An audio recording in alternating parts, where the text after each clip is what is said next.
we're rolling here. So, anyway, we're here in Byron Bay, and we're with Rudy. What's your last name, Rudy? SURINA, S-U-R-I-N-A. We're with Rudy SURINA. He's a not only just a cab driver during the day, but he's one of the more well-known comedians around here. And Rudy, say hello. Hello, how are you? And you're from where?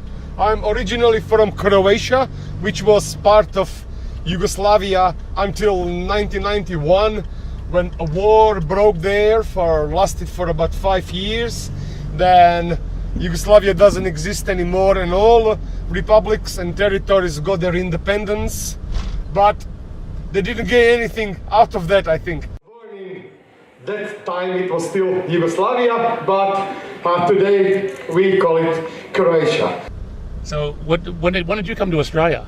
I came to Australia in April 1990. I was 22 and a half years old and freshly married for a Croatian Australian girl, and I've been here since. So 1990, that's a long time. It's a long time to still have a Croatian accent. That's something I think if you're a child and you immigrate to Australia and you do your school, you do your primary and your high school, and then you maybe with kids and then you maybe pick up, an Aussie accent. But otherwise, when you come here, when you're 22, 23 years old, starts since you're a child, since you're a baby, since those horrific parents without any parenting knowledge start telling you horrific fairy tales. And a fairy tale that absolutely scarred me, and it's totally different here in Australia, because I had 5 kids and I read them Little Red Riding Hood, and story is beautiful. It's fantastic, but not where I was born. Not where I was born. It's horrific. It's the mother sends a 6-year-old little girl through the forest to visit her grandma and take, a basket full of goodies for poor little old grandma, and tells her, be careful of wolf. What am I doing? Where is the Child Protective Services and where is the RSPCA? Going through the forest. Stupid. So that story scarred me for life, and I thought there was no story like that I ever heard here in Australia. Unless you maybe live in this area and you try imagine the little Red Riding Hood story of some dysfunctional, drug-addicted single mother from Maynard or Mullumbimby or Wilson's Creek, some joint like that, and she sends her little 6-year-old girl with a basket full of goodies for grandma. A bottle of tequila,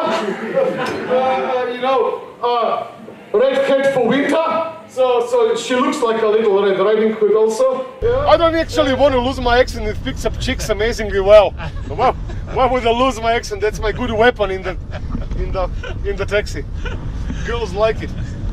So were you doing comedy in Croatia, or were you started doing that when you got here? I was doing all my life since I was a child, some kind of performing.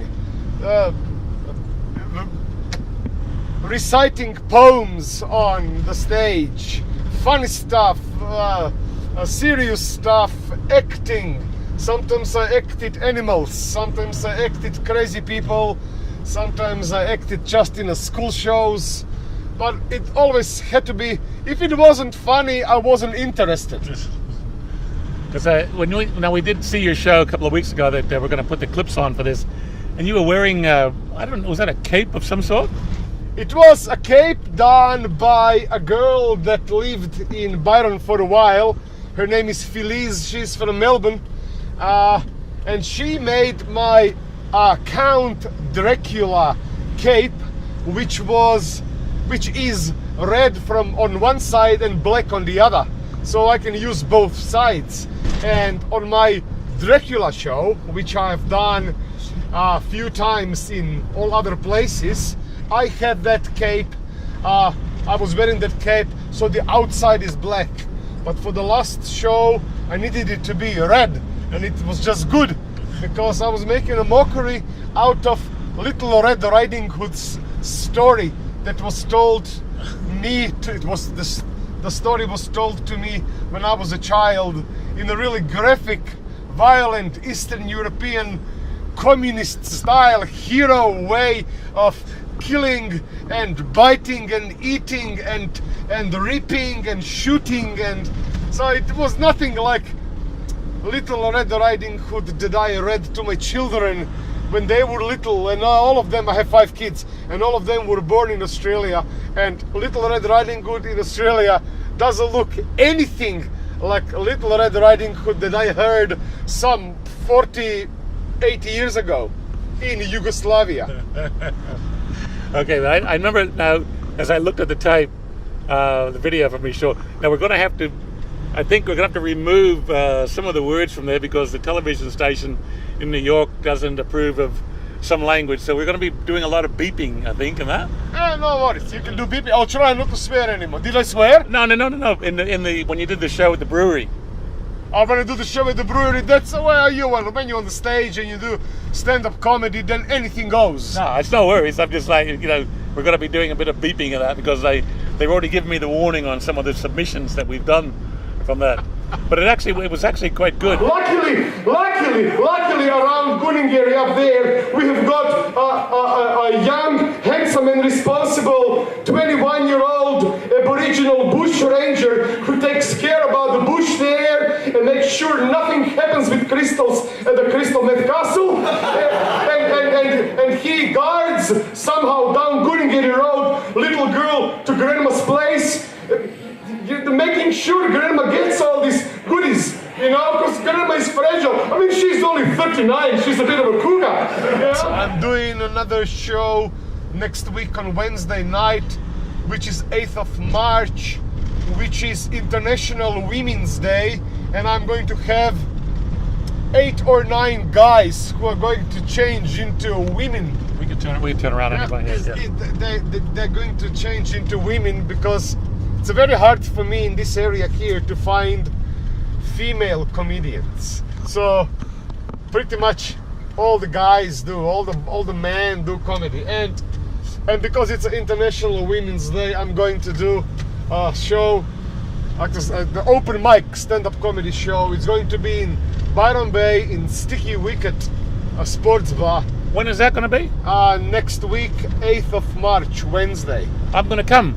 Oh, wait. Do I have a gig? I think I've got a gig then. What time are you on? We go 8:30 till about 10:30, quarter to 11. Okay, if you're on late, then I'll try to make it over to that one as well. That'd be good. Try. Otherwise, I will give you my recording. That's perfect. This is you're the second cab driver that we've done an interview for. I did an interview with a guy in Thailand. He won the contest for The Voice in Thailand. The Thailand Voice did a Thai song, but he was also a cab driver, and he sang the song for us in the taxi. Right. I'm not much of a singer. I need about 7 bourbon and cokes, and then I can slam into a bit of rock and roll. But I don't think I could do one of these easy songs that would give me something. Like a winning a competition for Voice of Byron Bay. Okay, maybe you to sing "Sympathy for the Devil" or something. Sympathy for the Devil. Yeah.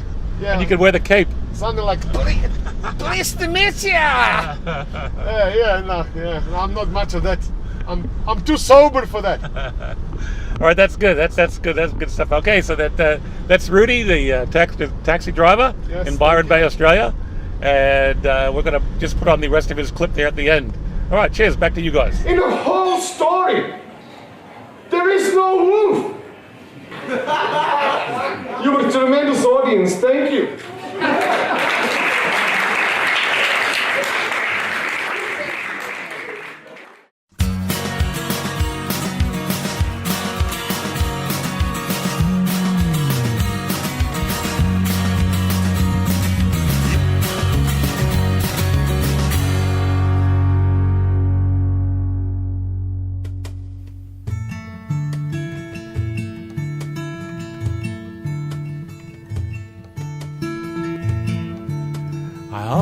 said you had style. I travel halfway around the world just to see you smile.